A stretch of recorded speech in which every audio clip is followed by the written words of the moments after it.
Welcome back. In the previous episode, we sailed a veritable sea of symbolism surrounding certain numerological aspects present in the Charlie Kirk Incident. Primarily, this focused on the intense repetition of the number 9 throughout the event, although we also briefly looked at the numbers 8, 23, and 33 as well. It was one of the longest episodes thus far, and, in perfect mirror fashion, this episode was supposed to be one of the shortest. Or so I thought. Yeah, that didn't happen. I just kept going down rabbit hole after rabbit hole. This episode is definitely linked to both the last episode, with all of the 9s, and also with the episode prior, highlighting the TV show Dallas and the Who Shot JR phenomenon. Given that this topic tends to link to all the other manufactured actors playing like they were shooting Charlie Kirk. Only this time, the enigmatic assassins weren't of the physical realm, they were of the spiritual. After Charlie's memorial debacle, political commentator Megyn Kelly displayed her typical selective outrage and reported on a news article released by the leftist website Jezebel. Released, by the way, conveniently on the third day prior to Charlie's alleged demise, 8 September. Supposedly, back around August the 23rd, to correspond to the new moon in Virgo, the writer of the article enlisted the services of 3 witches on the arts and crafts website Etsy to put hexes on Mr. Kirk. Apparently witchcraft is now part of arts and crafts. Anyway, Miss Kelly stated that this had so rattled Charlie and Erica that they had a priest come over and pray with them on the 9th. What's odd to me is that they became aware of the article so quickly. I mean, you wouldn't think that people with whom they associate would be reading Jezebel. But if everything happened as presented, I can certainly understand the concern. I have been spiritually assaulted on multiple occasions and can definitely attest to the level of strength it takes to combat such things. For example, when I was writing my first book and was uncovering so many amazing secrets, all of a sudden, I endured the worst spiritual and mental attack of my life, and it lasted an agonizing 3 months. I tried everything to combat it, from going to church multiple times a week, to prayer, to, believe it or not, as a last resort, to deleting all copies of my book and its backups to that point, thinking that that would appease whoever or whatever I had inadvertently upset. Eventually, the attacks abated, and several weeks later, I bought some software to try to recover the data that I had deleted. I was able to recover 19 of the 22 chapters I had written. Whether it was a lesson teaching me the meaning of 19, or whether I had endured a physical issue that eventually fixed itself over time, or whatever, I have no idea. But there was absolutely no reason why the last 3 chapters couldn't have been recovered, since I took daily backups. To this day, I have no idea what might have been lost in those chapters. After 3 months of intense spiritual and mental combat, most of it was simply erased from my mind. When I finally did start writing again, I took it slow, always worried what might have triggered the earlier episode. Thankfully, it never returned, and I would finish that book and go on to write an additional 6 books over the ensuing 16 years. In the end, it taught me that there are things beyond what we see every day. We are engaged in spiritual combat and are in the midst of a soul harvest. Those forces on the other side cannot simply be ignored. The incident with the hexes mentioned by Miss Kelly are, I believe, critical to understanding not only why Charlie was allegedly axed, but also who was likely responsible. The elite are quite brazen and confident in their control of everything, so they, essentially, confess their sins. The clues confirming this supposition can be found in the words hex, Jezebel, and new moon in Virgo. We will now examine those areas. While so many official sources would like us to believe that placing a hex on someone derives from the German word for witch, hexa, it is my opinion that it refers to the widespread usage of the hexagram throughout history in both Freemasonic, Judaic, and occult practices. And while this viewpoint can certainly be argued ad infinitum, one thing is for sure. The hexagram is an ancient symbol used by a multitude of cultures. That said, in our modern day, the hexagram is most notably associated with the Seal of Solomon and the State of Israel. So, this is like holding a sign with a hexagram or a flag of Israel. Indeed, it's almost like a signed confession. While we're on the topic of Israel, consider the date that the hexes were placed. 23 August 2025. As we can see, yet again, the number 23 appears in this narrative. As we learned in the last episode, 23 is the ninth prime, and there were a plethora of nines in this incident. This particular 23 can also be grouped with Charlie's alleged time of being shot, 12/23, which was 23 months after Israel's manufactured 9/11-style incident on 7 October 2023, with the solar eclipse that took place in 2023 on Charlie's birthday, and with the path of totality within 50 miles of where he would allegedly be killed, and the positioning of his alleged shooting being 23 years, 11 months, and 30 days after 9/11. It was also the first day of the Hebrew month of Elul, the biblical 6th month. It's known as the month of repentance, and the first day is traditionally when Moses ascended Mount Sinai for the third 40-day period after the sin of the golden calf, so that he could bring back the second set of tablets. And this leads us to the new moon itself. You see, to the Israelites, the celebration of the new moon surpassed that of the Sabbath. As we learned above, each month begins with the new moon, and each month is linked to a corresponding sign of the zodiac. Their days begin in the evening, when the moon rules the sky instead of the sun, and this betrays the level of deification it possessed in their minds. After all, the moon god is the classic deity of nomadic and wandering peoples in hot climates, as the cool nights are when they would most likely be on the move and in need of an omniscient guide. This is in complete opposition to the sun god normally worshipped by an agrarian society. Now, the W-shaped Hebrew letter, Shin, stands for the word Shaddai, one of the attributes of the Jewish God. Interestingly, the Kohen, priest, will form the letter Shin with both of his hands when he performs the priestly blessing. This action proves, more than anything else, that Shin represents the Jewish God. The root of Shaddai, Shaddad, means to overpower, to treat with violence, and to lay waste. These are all apt descriptions of the God of the Old Testament and Israel in general. Shaddai itself does not represent a god, but a goddess, for its usage is of the feminine form.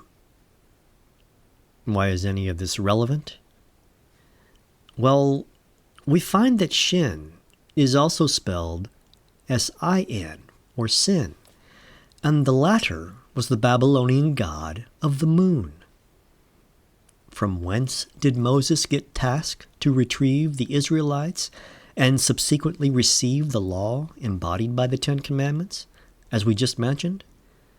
That's right, Mount Sinai, the mountain of sin. It was considered holy ground and the mountain of God. And yet, we find that it was, in reality, the mountain of the moon goddess, the synagogue of Satan. And that leads us to the astrological sign of Virgo, the virgin or maiden, thus again eliciting the feminine goddess. Virgo is a fertility sign, and it is the symbol of the harvest, hence having Labor Day take place during this time. Again, Labor Day does not refer to a day for workers. It's all about childbirth, labor, harvesting children, hence all the Epstein drama. Now, remember, the new moon took place in Virgo, and we are in Virgo from the 23rd of August to the 22nd of September. In other words, the new moon, and thus the first day of the month of Elul, took place on the first day of Virgo. And in addition, it fell on the Sabbath, because 23 August 2025 was on a Saturday. According to AI, this is an extremely rare occurrence, which I don't even pretend to understand. I recommend you research it yourself. Suffice it to say, it appears that this was a tremendously auspicious date indeed. And auspicious dates like this, that are linked to stellar events, and in particular to an object that clearly represents the Jewish God, usually requires an associated sacrifice to said God. And now you can understand why the first day of the month of Elul was linked to Moses ascending Mount Sinai, and why placing this hex on this particular day was so important. In other words, someone was going to a lot of trouble to present that Charlie's alleged death was divinely ordained.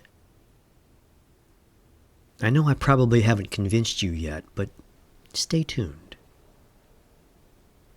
This special date for the witches' hexes wasn't the only special date chosen, nor was it by accident. The article describing the hexes wasn't released until the third day prior to Charlie's alleged death. So it was on the third day prior for the article, while the witches were summoned in the third week prior, specifically 18 days. Another summed 9. These are key elements to understanding the message the elite were sending. You see, Christ was resurrected on the third day moving forward. Remember, however, that this is a mirrored opposite moving backward in time. Instead of the physical being resurrected to once again contain the spiritual, this time the physical was under attack by the spiritual realm. Now, if you remember from the end of the last episode, we saw how the name Clock Tower was reserved for a Nevada-based limited liability company in late 2019. This was just 9 days prior to the articles of organization for said company being filed, so why bother with a name reservation? Because 9 days are important to the hidden narrative. This was mimicking the gestation period of a human fetus, from 9 months to 9 days. After the company was born, it then received a $999,000 payment from TPUSA.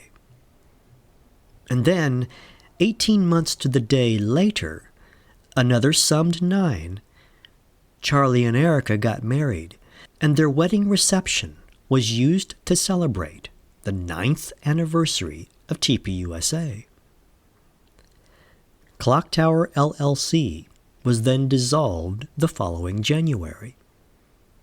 It was as if it was only created for the purposes of the wedding itself. I explained how the plethora of nines tended to paint this sequence of events as adhering to Freemasonic or Judaic ritualism.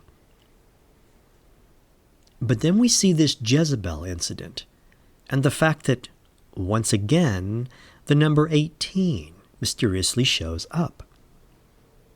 From a wedding 18 months after a sacred birth to hexes 18 days prior to Charlie's alleged death. Mirror opposites. Do you really believe that this was just a coincidence? No. Charlie's alleged murder was being planned nearly 6 years before it happened. Oh, and their wedding itself symbolically took place within the boundaries of a clock tower, as if someone was trying to show that it took place within a bubble of time, segregated or otherwise isolated from the temporal flow taking place all around us. As if it was somehow godly or divine. This is some seriously wild-ass Freemasonic and Judaic fertility ritual crap, isn't it? And there's virtually no way that Tyler Robinson was involved in setting all of this in play. But how do those hexes link back to the wedding? You must understand that the elite usually always include truth as part of the established narrative. Ergo, the curses placed on Charlie by Jezebel, the website magazine, actually refers to the curse of Jezebel. In other words, the biblical Jezebel, wife of Ahab, king of Israel. You see, the biblical Jezebel was known for being a seductress who promoted the worship of Baal and Asherah, so-called false gods who were in competition with the God of the Old Testament. Sort of like Christ and God the Father being in competition with the God of the Old Testament. Likewise, her hubby Ahab apparently did more to provoke the Lord, the God of Israel, to anger than all the kings of Israel who were before him. Apparently, Ahab and Jezebel were quite the troublesome power pair. Are you beginning to see where I'm going with this? Jezebel orchestrated the plot to falsely accuse a man named Naboth, who possessed an ancestral vineyard that Ahab wanted. Naboth was executed, and Ahab seized the land. The prophet Elijah condemned this act, prophesying that Ahab's household would be destroyed, and that both Ahab and Jezebel would meet rather gruesome and ignominious endings. Ahab fell in battle, and Jezebel was thrown from a window out of which she gazed, and was subsequently eaten by dogs. Remember, roles reverse in mirrored events. Apparently, what the Chosen were stating here is that Charlie Kirk had angered the God of Israel, or those in Israel who think of themselves as gods, just like King Ahab had angered their God. Remember, Charlie promoted Christianity, and he was beginning to criticize the Chosen. His friend, Candace Owens, had gotten into trouble with the Chosen for daring to state that Christ is king. So, to the Jews, his promotion of Christianity was just like promoting the worship of Baal and Asherah. Like Jezebel and Ahab, Charlie had become a target. Now, it's pure conjecture on my part, but I believe that these hexes from the magazine Jezebel were linked to Charlie's wedding for a specific purpose, to reveal who was allegedly responsible and why. Indeed, the wedding tends to link the Charlie-Erica pair to the Jezebel-Ahab pair. However, in this case, Charlie appears to be playing the role of Naboth, the one with the ancestral vineyard that Jezebel and Ahab wanted. but he also played the role of Ahab by being the one to anger the gods. Again, roles reverse in mirrored events. Since Jezebel was directly responsible for orchestrating the plot to execute Naboth and seize the vineyard, analogous to the TPUSA empire, does the symbolism reveal that Erica worked with a king to make herself queen? In the past, the vineyard was for Ahab, but now the vineyard is for Jezebel. Naturally, these are mirrored events whereby the roles reverse, so the possibilities are many. But I think the elite were telling us the who and the why. At the top of the list are Israel and Erica, and likely one other important person. We just need to figure out the enigmatic echo playing before us. As I was writing this, the YouTuber Wolves in Finance released a very well-researched video. In it, he showed a document released by another YouTube channel, Paramount Tactical, I believe, that revealed a letter that was addressed to Erica Kirk from the Treasury Department, weirdly stating that the IRS wasn't investigating TPUSA for any wrongdoing. Apparently, Erica was looking for an official blessing from the IRS to refute all the damning questions being asked by multiple YouTubers with respect to the TPUSA financials. However, the document from Treasury appeared to show a rather interesting oddity. Mrs. Kirk was crossed out, and Erica was handwritten with a dash following it, as if the document was being proofread by someone. The host of Wolves in Finance showed multiple examples that the handwriting seems to be a match for that of Donald Trump, since he had the odd habit of writing a dash behind names. That would likely mean that Paramount Tactical didn't receive the document from TPUSA. They received it directly from the Trump administration. Is Trump the king working with Jezebel to take out Naboth and seize the cherished vineyard? Again, I make no accusations. I simply try to interpret the symbolism being presented by the chosen. That said, I suspect Wolves in Finance of being controlled opposition. His videos dealing with financial irregularities of TPUSA seem well researched.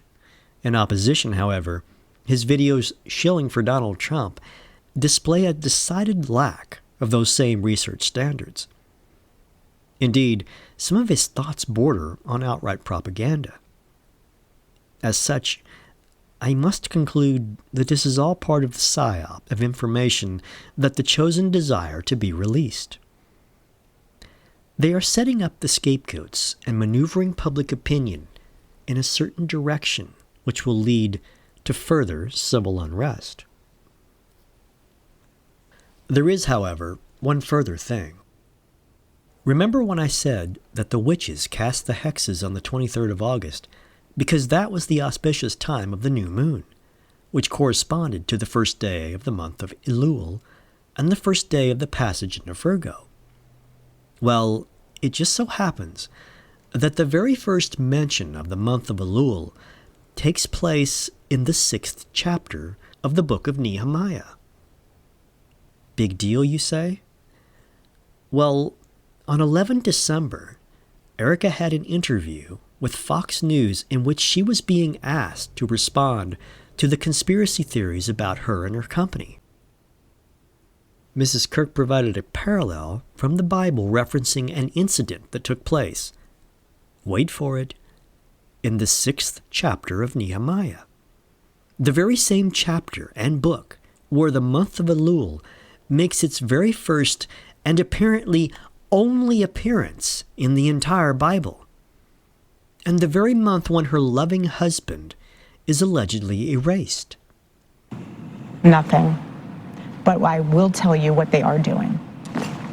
It reminds me so much of chapter 6 in the book of Nehemiah. He is building a wall And the townspeople are at the base of that hill saying, Nehemiah, calling him all these names, saying all these things, come on down. Every single time he had the same message 4 times in a row. I cannot come down. I am busy building. That is how I feel. I do not have time to address the noise. My silence does not mean that I am complacent. My silence does not mean that somehow Turning Point USA and all of the hand-picked staff that loved my husband and my husband loved them is somehow in on it. We are busy building. And you know what I thought? I thought these people are human. What are the odds that Charlie is hexed on the first day of the month that Erica would later reference to explain away the questions about her husband's alleged death, which also took place during that month? Out of all of the stories in the Bible and all of the parallels and parables she could have chosen, she chooses this one. Oh, and let's not forget that the story she told was about Nehemiah rebuilding a wall. He couldn't be bothered because he was busy rebuilding a wall. Erica can't be bothered because she is busy building a similar wall, an alleged wall to the truth. And there's one other haunting fact. According to Scripture, the wall was finished on the 25th day of Elul. Allowing Elul to begin after sundown on the 23rd of August, the day the hexes were placed, and adding 25 days precisely brings us to the very day that Erica was named CEO of TPUSA. The symbolism is deafening, isn't it? But I'm sure it's all just another crazy coincidence. As you can see, the Chosen encoded the who and the why into this event. They gave you all the answers, but by so doing, they satisfy the requirements of the mirror, because truth and lies are both revealed, and it costs them nothing. They know that even if someone like me figures it all out, nobody will believe it. They have plausible deniability. You will never believe the truth because the truth is so unbelievable.